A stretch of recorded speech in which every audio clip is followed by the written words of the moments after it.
mencari kos untuk Yos. Aras menjamu Yos dengan baik. Walau bagaimanapun juga, Yos pernah menjadi teman baiknya. Apapun yang terjadi di antara mereka, Aras menganggapnya hanya masa lalu. Dia melihat Yos yang sekarang sudah benar-benar Yos yang dulu dia kenal. Yos yang selalu baik padanya. Bahkan sering ngasih contekan kalau sedang ada ujian semester. Rush, gue boleh numpang mandi? Gue mau salat tarawih ke masjid tapi kok bau ya? Gak enak sama jamaah yang lain. Yos mengendus bau badannya sendiri. Karena sejak lagi dia menjelajah jalanan dengan berjalan kaki dan naik angkot. Iya boleh Yos. Aras melirik Naura yang tampak terkejut dengan respon suaminya. Aras lupa kalau Naura sungkan jika ada laki-laki bukan muhrim di rumahnya. Makasih ya. Maaf ya Naura. Mungkin kamu keberatan. Cuma sebentar kok. Kamu tenang aja. Nanti malam aku gak akan tidur di sini kok. Aku tidur di masjid saja. Ucap Yos. Iya, Bang Yos. Jawab Naura singkat. Makasih Ra, di mana ya kamar mandinya Rush? Yos mengeluarkan baju ganti dari tasnya. Ini belok kiri lurus saja. Ketemu kamar dekat dapur. Gak susah Yos. Karena kontrakan gua gak seluas rumah lo. Hei. Bukan rumah gue, Rush. Tapi rumah papa. Gue gak punya apa-apa Rush. Ya sama. Kita emang gak punya apa-apa. Udah sana mandi. Entar telat salat tarawihnya. Bentar bang. Naura masuk ke dalam. Dia mencari sesuatu dan setelah ketemu, dia berikan pada Yos. Bang ini sabun buat abang. Kebetulan aku selalu stok di rumah. Naura memberikan sabun untuk Yos. Makasih Ra, maaf aku jadi ngerepotin kamu dan Aras. Enggak kok bang. Yos kemudian masuk ke kamar mandi. Sedangkan Naura menghampiri Aras dan berbisik. Kak, Bang Yos beneran kan gak nginep di sini? Bisik Naura sambil mengamati pintu kamar mandi.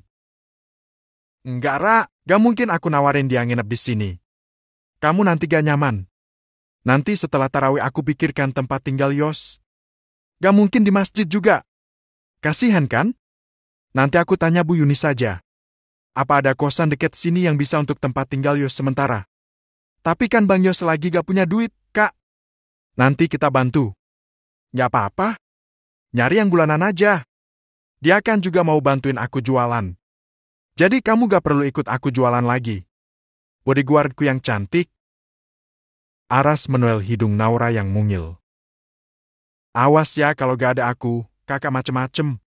Macem-macem gimana? Mana sempet Ra? Dari mulai buka sampai tutup gak ada berhentinya kan? Tadi kamu lihat sendiri. Tapi banyak cewek cantik yang ngelirik abang. Termasuk kamu ya? Goda Aras. Tuh kan? Bener gak? Yos sekilas melihat kemesraan Aras dan Naura. Dalam hati dia pun ingin seperti itu. Dengan Rani. Tapi sekarang harapannya sudah tidak ada lagi. Melihat Aras dan Naura selalu membuat Yos merasa bersalah. Tapi dia sedikit lega setelah melihat Aras dan Naura tampak bahagia. Allah Maha Adil. Si penjahat akan selalu mendapat balasan setimpal. Seperti dirinya. Batin Yos. Yos berdehem sambil tersenyum saat kembali ke ruang tamu. Allahu Akbar, Allahu Akbar. Azan Isya sudah terdengar. Sudah azan. Yuk ke masjid, Yos. Ajak Aras. Aku ikut ya, Kak. Celetuk Naura. Kamu mau salat di masjid? Iya kan aku juga mau dapat pahala salat berjamaah di masjid. Tapi besok mungkin di rumah aja. Karena ada Alfa. Oh ya, kita belum jemput Alfa, Kak. Ya nanti habis tarawih kita jemput Alfa. Mama gak bisa tarawih dan Kak. Ya mau gimana lagi? Sekali aja. Besok dan seterusnya akan gak nitip lagi di sana. Aras, Naura dan Yos pergi ke masjid untuk salat tarawih. Dan setelah salat tarawih, Aras membantu Yos mencari kos. tapi ditegur Naura. Kak, kita jemput Alfa dulu aja ya. Kasihan Mama kalau dia rewel. Habis itu kakak bisa cari koa untuk Bang Yos. Ya Rash, Naura benar. Gue tunggu di sini aja ya. Di masjid sambil dengerin orang tadarusan. Siapa tahu jadi nular ke aku. Ujar Yos. Ya sudah, gua pergi dulu ya Yos. Kamu di sini dulu aja. Nanti aku balik lagi ke sini. Ya siap. Yos duduk di teras masjid sambil menunggu Aras datang lagi nanti. Setelah menjemput Alfa, Aras kembali ke masjid untuk menemui Yos. Tadi saat pulang dari rumah orang tuanya, Aras dan Naura mampir ke rumah Bu Yuni untuk menanyakan kos satu kamar di daerah sana. Dan Bu Yuni pun membantu Aras mencari kos. Karena kosnya sudah penuh semua. 2,5 mahal ga ya, Ra? Kalau Bang Yos gak ada kita bisa bantu, Kak. Kasihan dia. Buatku sekarang yang penting Bang Yos sudah berubah lebih baik. Kita pun juga harus baik sama dia. Gak apa-apa 250.000. Udah ayah ke masjid lagi sana. Temuin Bang Yos. Ajak ke kos yang tadi. Biar dia bisa segera istirahat. Yara, makasih ya. Kamu udah pengertian banget. Sama-sama, Kak. Aras kembali ke masjid untuk menemui Yos. Dia membantu Yos mencari kos. Dan akhirnya Yos setuju. Rumah kosnya tidak jauh dari rumah kontrakan Aras dan Naura. Udah ya Yos. Gua pulang dulu. Kalau ada apa-apa lu hubungi gua aja. Tadi lo udah catat nomor gua kan? Ya Rash. Makasih ya. Entah berapa ribu kali gue ngucapin terima kasih sama lo. Lo udah baik sama gue. Gak usah lebay deh lo. Gak gratis ya. Besok lo bayar sama tenaga lo. Hehehe. Bercanda Yos. Gak emang bener kok. Gue akan bayar pakai tenaga gue, Wash. Setidaknya cuma itu yang bisa gue lakuin untuk membalas kebaikan lo dan Naura. Gue jadi gak enak sama lo. Ya udah istirahat Gi. Gue mau pulang dulu. Kangen sama anak bini. Hala kayak udah ninggalin berapa hari aja, Wash. Hihi. Jangan salah. Entar kalau lo udah nikah juga tahu gimana rasanya. Pasti ngerasain kangen sama anak dan istri. Gue gak mau mikirin itu dulu, Wash. Entar aja. Gue mau fokus nyari kerja yang benar dulu. Oh ya, makasih buat air mineral dan cemilannya ya. Lo baik banget, Wash. Sama-sama. Udah, gue balik dulu. Aras kemudian meninggalkan Yos sendiri di kos. Dia kembali ke rumahnya. Dan saat itu dia melihat Naura sedang menelpon seseorang. Yara? Ucap Aras saat Naura memberi tanda untuk tidak berisik. Aras hanya bisa mendengar pembicaraan Naura di telepon. Sepertinya sangat serius. Aras mengambil Alfa dan menggendongnya agar Naura leluasa bertelepon dengan seseorang itu. Kak, ternyata masalahnya gawat. Ujar Naura. Tentang apa? Siapa? Kena tipu. Indra tahu ada yang tidak beres dengan Arfan. Apa ia mempersiapkan usaha sampai selama itu? Seperti tidak ada perkembangan sama sekali. Dan hari ini Arfan malah berdiam diri di rumah. Wajahnya tampak murung. Indra jadi penasaran ingin bertanya. Dan mendesak Arfan untuk bicara. Sejujur-jujurnya. Karena dia yakin ada yang disembunyikan Arfan darinya. Kamu ngomong, Fen? Atau kamu pengen bikin Papa emosi lagi? Papa yakin ada yang kamu sembunyikan. Lama-lama Papa hilang kesabaran kalau kamu seperti ini terus.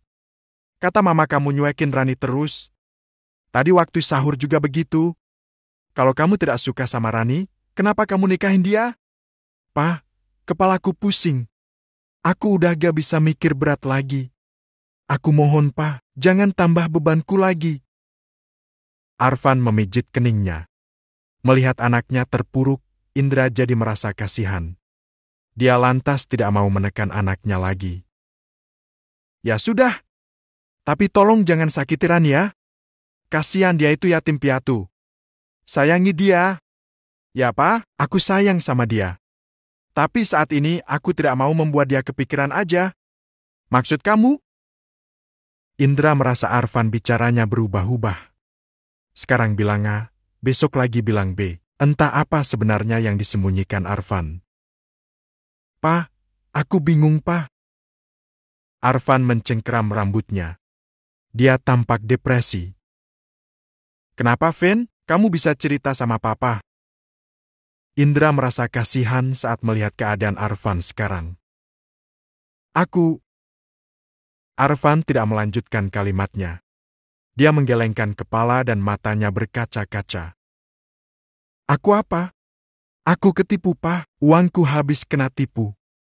Hanya tinggal beberapa juta aja. Apa? Tuh kan bener feeling Papa. Papa tahu pasti ada yang gak beres. Kamu kayak orang linglung kok. Siapa yang nipu kamu? Orang yang punya tanah. Sertifikatnya palsu. Dan supplier yang aku percaya juga sampai sekarang gak ada kabarnya. Bilangnya nanti-nanti terus. Dan sekarang malah aku diblokir. Habis uangku, Pa. Habis. Papa kan udah bilang diskusi. Tukar pikiran sama Papa. Yang Papa kasih itu banyak fan. Dan kamu buang gitu aja? Itu bisa kamu pakai untuk menghidupi anak cucumu kelak. Dan sekarang kamu bilang ketipu. Bukannya kamu sendiri yang bilang mau cari orang-orang yang bisa dipercaya? Sekarang apa? Kelamaan mikir malah bikin kamu membuat keputusan yang salah. Maafkan aku, Pa. Aku emang bego. Banget, Fen. Seorang pemimpin itu gak seperti itu, Fen. Dia harus bisa berpikir cepat, tapi juga harus waspada. Sikap kehati-hatian itu juga diperlukan walau dengan pemikiran yang cepat. Pantas saja kakek lebih memilih Aras ketimbang kamu. Jangan bandingin sama dia, Pa. Jelas Papa bandingin. Kamu lihat adikmu. Dia beratus kali langkah lebih cepat darimu. Meski dari modal nol. Sedangkan kamu dikasih uang miliaran, malah hilang gitu aja. Indra lama-lama tersulut emosi. Dia pikir semua anaknya bisa mandiri setelah diberi modal. Tapi sekarang, Arfan malah mengecewakannya. Terus aku harus gimana sekarang, Pa? Gimana apanya? Setelah kena tipu baru bicara sama Papa? Telat, Fen. Makanya jangan sok pinter kamu. Aku gak punya modal lagi, Pa. Papa bantu kasih solusi, Pa. Telat, Fen. Papa gak mau tahu. Papa udah bagi sama rata untuk kalian bertiga. Dan sekarang punyamu sudah habis. Ya sudah. Itu konsekuensimu. Kamu harus cari cara gimana untuk bisa bertahan dan menghidupi istri dan anakmu kelak. Dan sekarang hilang. Kamu masih punya beberapa juta, kan? Pakai sisa uangmu itu semaksimal mungkin. Cari usaha yang minim resiko dulu. Makanya jangan gegabah. Kemari bilangnya mau hati-hati. Kalau begini jatuhnya malah ceroboh dan gegabah. Hah, kamu bikin pahala puasa Papa jadi rusak. Indra langsung pergi dari hadapan Arfan. Arfan terduduk lemah. Dia tahu akan jadi begini. Makanya selama ini dia pendam sendiri. Oh, kamu bisa belajar dari Arash. Gunakan sisa uangmu itu dengan baik. Papa gak mau tahu. Papa udah gak ada duit lagi. Pa, uang Arash kan gak kepake. Dia gak mau nerima kan? Aku pinjam dulu ya, Pa. Mana mungkin dengan sisa uang itu bisa bikin toko bangunan, Pa. Akhirnya Arfan memberanikan diri untuk meminjam uang pada papanya. Kamu gila? Papa akan tetap simpan uang itu meski gak dipakai sama Arash. Tapi Papa yakin suatu saat nanti Arash pasti mau nerima. Sekarang Papa gak mau tahu lagi apa yang kamu lakukan. Terserah.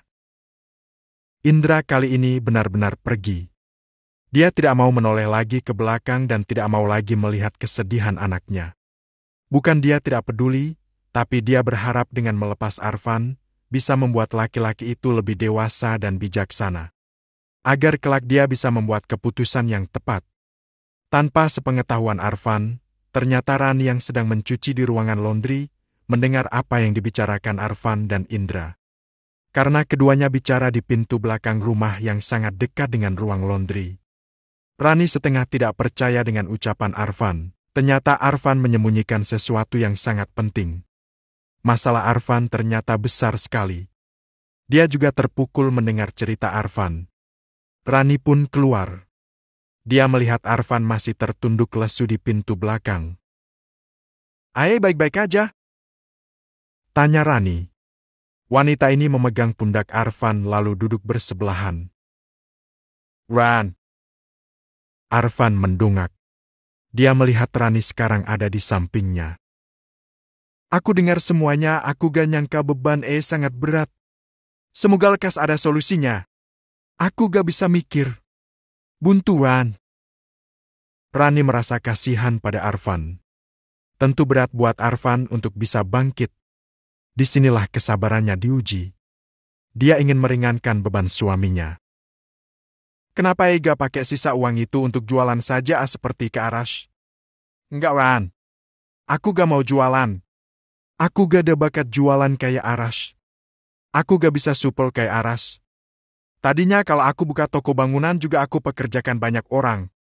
Biar mereka yang berhubungan langsung dengan customer. Oh gitu ya, terus sekarang apa rencana Entahlah. Rani jadi kepikiran ingin nasihat dari Naura. Barangkali Naura punya masukan. Usaha apa yang bisa dilakukan oleh suaminya? Nanti malam selepas tarawih mungkin dia akan menelpon Naura. Serena Aras dan Naura yang lebih dulu memulai usaha. Tapi dia juga takut. Takut kalau Arfan tidak menyukai ide dari Aras dan Naura. Aku ke kamar dulu ya, Wan. Aku pusing. Kalau Ega mau jualan, biar aku aja yang jualan ya, setidaknya kita bisa punya pemasukan untuk keluarga kita. Tidak bergantung terus sama mama dan papa. Terserah kamu, Wan. Aku lagi gak bisa mikir. Kau lakukan yang menurut kamu baik.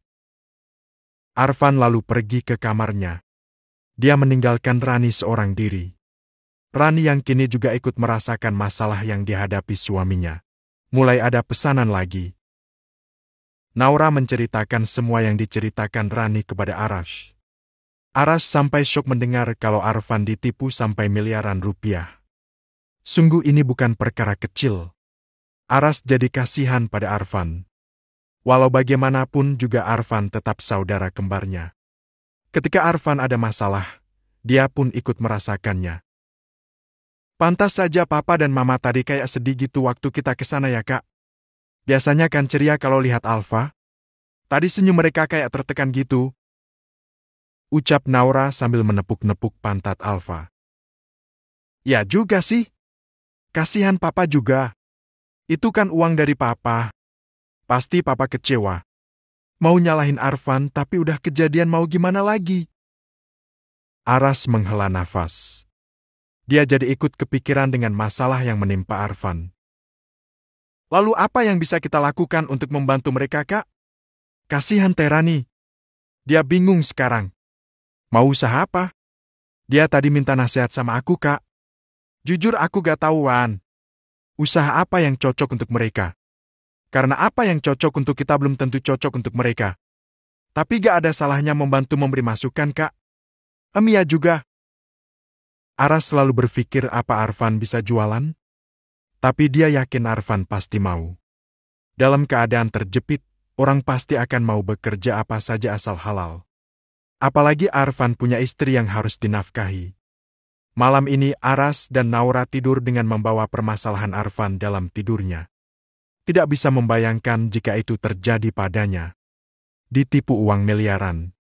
Sedangkan uang itu bukan hasil kerja kerasnya. Dia pun memikirkan bagaimana perasaan Indra dan Novia saat ini. Pukul 3 kurang Naura sudah bangun. Setelah salat tahajud, dia memanaskan sup ayam. Dia memang sengaja memisahkan sayur dan kuah ayam. Agar sayurnya tidak lembek jika harus dipanaskan. Dia dan Aras lantas makan sahur terlebih dahulu sebelum Aras pergi ke tempat penggilingan. Selesai sahur, Aras sudah siap pergi ke tempat penggilingan daging untuk membuat bakso. Agak kesiangan memang. Karena biasanya dia berangkat jam 3. Dan sekarang sudah 3:30. Hati-hati ya, Kak. Oh ya, ini udah aku siapin bekal sahur untuk Bang Yos. Kakak mampir ke kosnya dulu ya. Kasihan dia. Pasti belum sahur. Naura memberikan bungkusan plastik yang dalamnya ada nasi dibungkus kertas minyak dan sup ayam dibungkus plastik. Karena Naura belum punya rantang di kontrakan. Iya, makasih ya. Aku bawain piring dan sendok juga, Kak. Nanti suruh langsung pindahin ke piring ya. Iya, sayang. Udah ya. Aku udah kesiangan nih. Aras memang sengaja makan sahur terlebih dahulu sebelum berangkat karena khawatir antrian panjang dan dia tidak sempat sahur jika sudah di tempat penggilingan. Tak lupa dia membawa botol berisi air mineral untuk bekalnya. Ya. Hati-hati. Naura menutup pintu kontrakan. Sambil menunggu Aras pulang, dia membaca Al-Quran. Karena tadi dia juga sudah sahur bersama Aras. Naura senang karena pagi ini dia iseng promosi basreng kiloan di marketplace dan ternyata responnya luar biasa. Naura mendapat banyak pesanan basreng pagi ini. Alhamdulillah, Kak. Dapat pesanan 10 kilo. Ucap Naura dengan mata berbinar. Alhamdulillah. Istriku ini ada aja idenya. Ya juga ya. Mendekati lebaran pasti banyak yang nyari cemilan untuk isian toples. Nanti aku panggil Bu Nur dan Bu Pipit lagi ya, Kak, buat bantuin aku. Iya, gak apa-apa. Malah bagus. Sekarang kamu yang handle basreng di rumah. Aku tetap jualan bakso mekar di luar. Kalau sama-sama jalankan enak. Terus yang bantuin kakak di lapak siapa? Kan ada Yos. Mulai hari ini dia akan bantu aku jualan di lapak. Udah, kamu tenang aja. Oh iya, aku lupa. Sekarang ada Bang Yos ya, Kak. Aku keluar dulu ya, Kak. Mau ke rumah Bu Nur dan Bu Pipit. Titip Alfa ya. Naura sangat bersemangat untuk memulai usaha basrengnya lagi. Bunda lupa ya? Main panggil-panggil aja. Emang baksonya udah dibeli apa? Tanya Aras sambil tertawa. Merasa lucu dengan tingkah istrinya. Iya. Belum, Kak. Hei. Ya udah, sekarang aku jalan dulu beli bakso. Nanti kita iris bareng-bareng ya. Lumayan kan sekarang ada kesibukan sembari menunggu waktu jualan bakso mekar. Ya, Kak? Alhamdulillah. Semoga Allah memberi kelancaran dan kemudahan. Amin. Aras mengambil dompet lalu pergi ke agen sosis untuk membeli bakso mentah yang nanti akan diiris-iris dan digoreng sampai kering. Aras tidak menyangka jika usaha pertamanya bisa kembali menggeliat saat masuk bulan puasa. Semua karena Allah yang Maha Pengasih dan Penyayang. Aras sudah berkomitmen untuk serius jualan makanan. Andai saja Arfan juga punya pemikiran yang sama. Aras jadi kepikiran lagi tentang masalah Arfan. Dia jadi ingin bertemu saudara kembarnya itu. Dan mengajarinya berjualan. Kalau dia jadi Arfan, sisa uang yang ada akan dia belikan gerobak dan bahan-bahan untuk jualan. Modal awal gak akan nyampe 2 juta. Tapi setiap hari bisa ngantongin gopek kan lumayan. Batin Aras sambil mengendarai motornya. Setelah membeli bakso mentah, dia kembali ke kontrakannya. Dia terkejut karena pintu rumahnya terbuka dan terdengar suara beberapa orang yang sedang ngobrol. Mama sampai gak habis pikir. Apa sih yang dipikirkan Arfan? Mendengar suara itu, Aras yakin itu suara mamanya. Dia lalu memarkir motor di depan rumah dan masuk membawa 5 bol bakso mentah yang nantinya jika digoreng minimal bisa jadi 10 kilo bakso goreng kering. Assalamualaikum. Misi angkot lewat. Ucap Aras yang masuk sambil membawa bakso. Waalaikumsalam, Masya Allah Aras. Banyak banget belinya. Ucap Novia. Ya Ma, ada pesanan. Minum mana minum?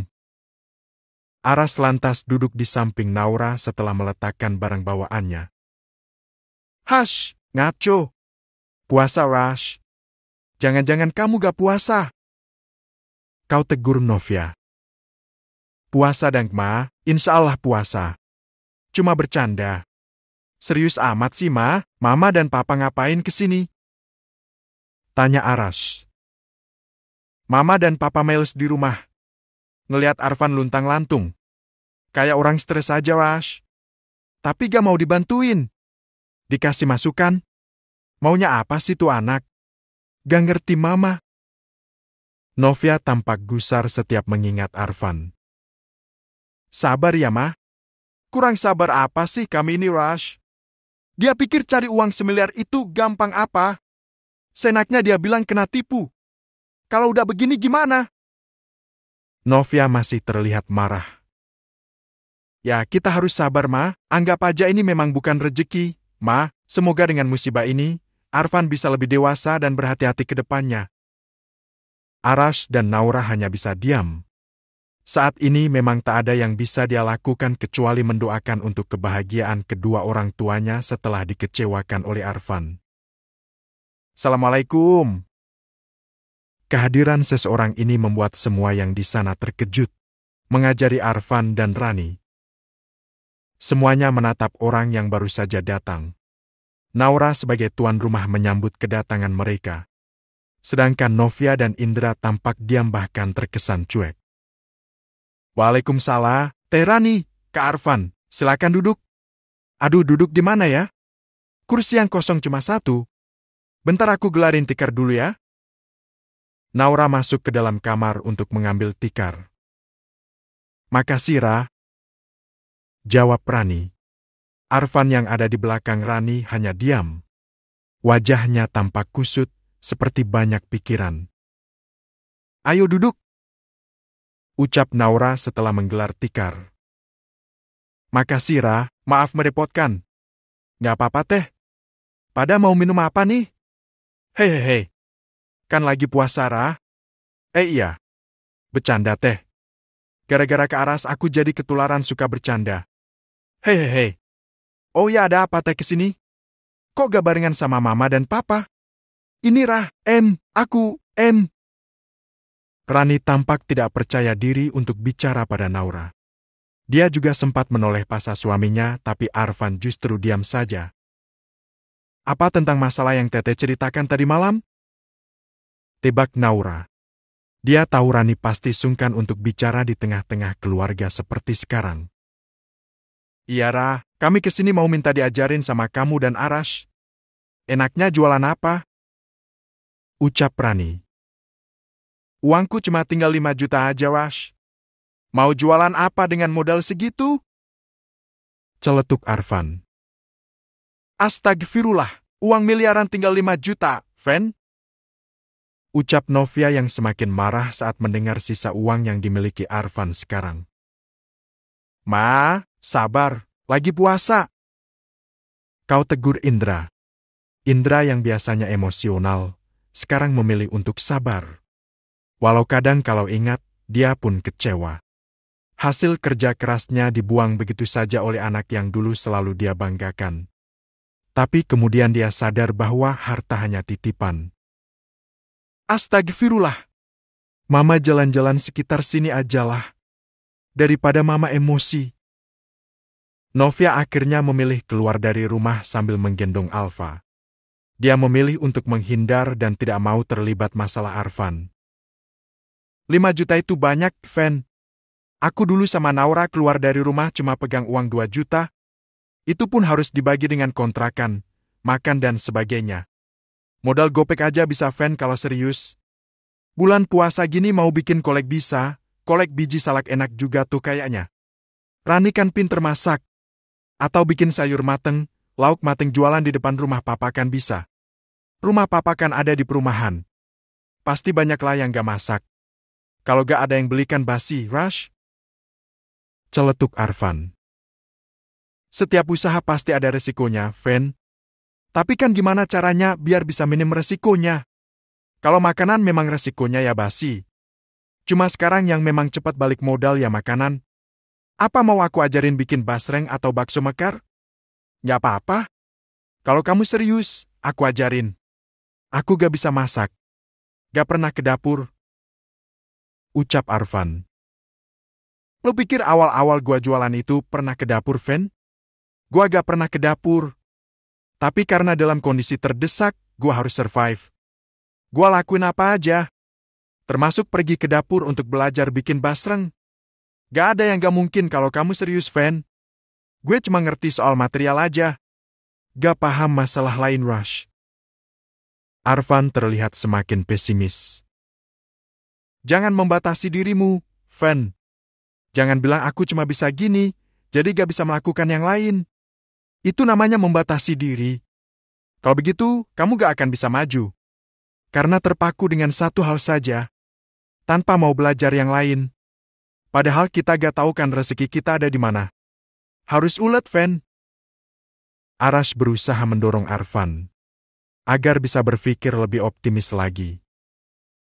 Kamu mau gawan jualan kayak Arash? Arfan malah melemparkan pertanyaan seperti itu pada istrinya. Apa saja kalau Ega mau? Biar aku saja yang belajar dari Naura dan Arash. Jawab Rani. Ya sudah, kamu yang belajar aja. Biar aku nanti yang bantuin kamu. Yang penting kita ada pemasukan. Aku sama sekali gak ngerti urusan masak dan dapur. Arash dan Naura saling melihat. Mereka sedikit kesal juga dengan sikap Arfan yang terkesan menyerahkan semuanya pada Rani. Arfan seharusnya punya sikap. Harus tegak dan kuat, serta punya prinsip sebagai kepala keluarga. Tapi di saat seperti ini, dia malah terkesan pasrah dengan keadaan. Ini aku mau motongin bakso. Kebetulan kita ada pesanan basreng. Kalian lihat saja apa yang kami lakukan. Nanti Naura catetin resep bumbu-bumbunya. Ucap Arash. Itu Bu Pipit dan Bu Nur sudah datang. Sebentar ya Bu. Ya Mbak Naura. Kami di depan saja ya seperti biasa. Sambil ngadem. Ucap Bu Nur dari teras. Arash kemudian langsung mengambil 1-3 bol bakso mentah dan dibawa keluar untuk diiris-iris Bu Pipit dan Bu Nur. Karena kalau dia sendiri jelas tidak mungkin menyelesaikannya. Apalagi nanti sore dia harus jualan bakso mekar juga. Kamu lihat dulu Fen prosesnya. Ini bakso dipotong begini. Arash mencontohkan cara mengiris baksonya pada Arfan dan Rani. Rani pasti bisalah. Ya kan, Ran? Tanya Arfan. Jangan Rani dong, Dang Fen. Lo juga harus bisa ngirisnya. Ya Rash, maaf. Iya, aku perhatiin juga kok. Jawab Arfan. Nah, kalau udah diiris, goreng ke minyak anget aja. Jangan sampai panas banget. Nanti cepat matang tapi gak kriuk. Cepat lembek. Alut. Makanya minyaknya anget dulu aja. Sambil diaduk terus. Lama emang gorengnya. Kalau minyaknya bunyinya udah nyaring. Sering-sering, itu tandanya basreng udah kering dan renyah. Bisa diangkat. Udah gitu Don Fen. Tinggal bumbuin daun jeruk, pedas manis, balado. Apa sajalah. Kalau yang gampang ya beli bumbu tabur. Langsung ditaburin terus dikemas. Aku gak ngerti. Nanti lihat prakteknya dulu aja. Ucap Arfan. Aku paham ke Arash. Celetuk Rani. Dia yang sering berada di dapur, paham dengan penjelasan Arash. Kakak penjelasannya emang terlalu cepat. Bagi yang gak pernah masak, pasti sulit mencerna. Gak apa-apa ke Arfan. Nanti belajar aja sama kita. Ini biar diiris dulu. Nanti aku kasih tahu cara gorengnya. Ucap Naura menengahi. Beberapa saat kemudian, bakso mentah sudah diiris semua. Dan tinggal digoreng. Arash, Naura memberi contoh sambil menjelaskan pada Arfan dan Rani. Rani serius mengamati karena dia memang ingin bisa. Tapi Arfan terlihat bingung dan enggan. Apalagi saat diterkena percikan minyak panas. Aduh! Maaf, Fen. Tapi ya begini resikonya. Kena minyak panas. Tapi gak apa-apa kok. Aduh, gak bisa aku Rash. Ada gak yang gak pakai minyak? Kalau gak mau goreng, biar aku aja yang goreng ah. Ucap Rani. Ya udah aku ke depan dulu ya. Arfan malah keluar. Dia tidak mau lagi di dapur untuk mengamati proses menggoreng. Sabar ya teh. Ucap Naura. Aku kira menikah dengan orang yang aku cintai akan selalu indah, Ra. Tapi ternyata... Rani menahan air matanya agar tidak keluar. Kira-kira model kayak Arfan ini